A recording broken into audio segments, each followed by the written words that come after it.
Hello बच्चों, let's see the question. Choose the correct set representing the given statement as true or false. Number 1. Coordination isomerism arise from the interchange of ligands between cationic and anionic entity present in a complex. Number 2. Thiocyanide ligand is an ambidentate ligand. Option 3. Ionization isomerism arise when the counter ion in a complex salt is itself a potential ligand, can displace a ligand which can then become the counter ion. CONH36, COCN6 do not exhibit coordination isomerism. Now, option number 1 is false, true, true, true. Option 2, true, true, true, true. Option 3, true, true, true, false. And option 4, false, true, false, true. तो students ये चार statements आपको दी गई हैं.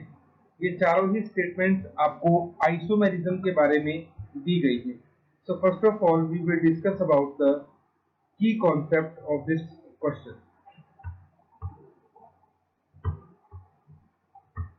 सो student, key concept is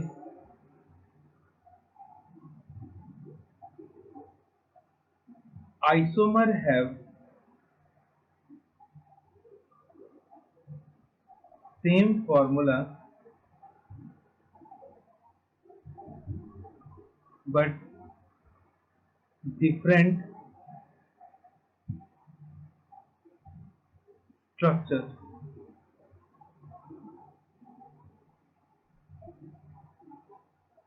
Now we will see all the statements one by one and discuss that which of them is correct or incorrect.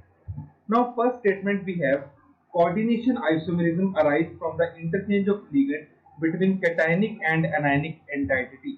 Students, ये आपके पास बिल्कुल correct statement है. जैसे सपोज कीजिए आपके पास ये कॉम्प्लेक्स है. मैं फोर्थ ऑप्शन को साथ साथ में डिस्कस कर रहा हूँ. CR NH36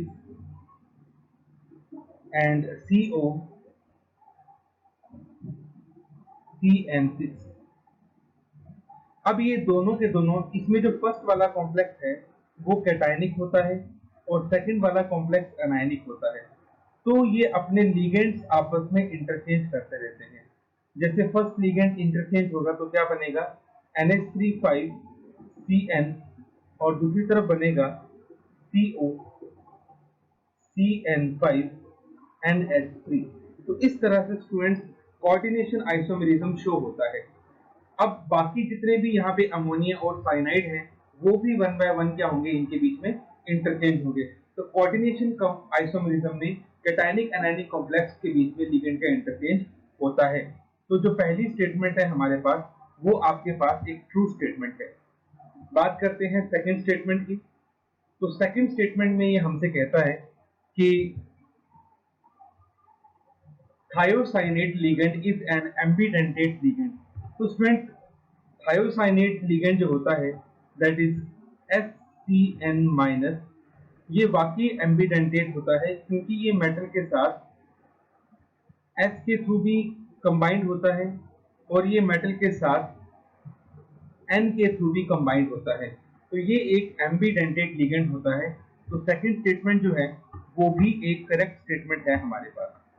नाउ थर्ड है ionisation isomerism arise when counter ion in a complex salt is itself a potential ligand and can displace a ligand which can then becomes a counter ion. तो ionisation भी same हमारे पास यही होता है student. Counter ion ligand बन जाता है और लिगेंड काउंटर आयन बन जाता है. जैसे ये वाला हमारे पास एक कॉम्प्लेक्स है कोबाल्ट NH35SO4Br.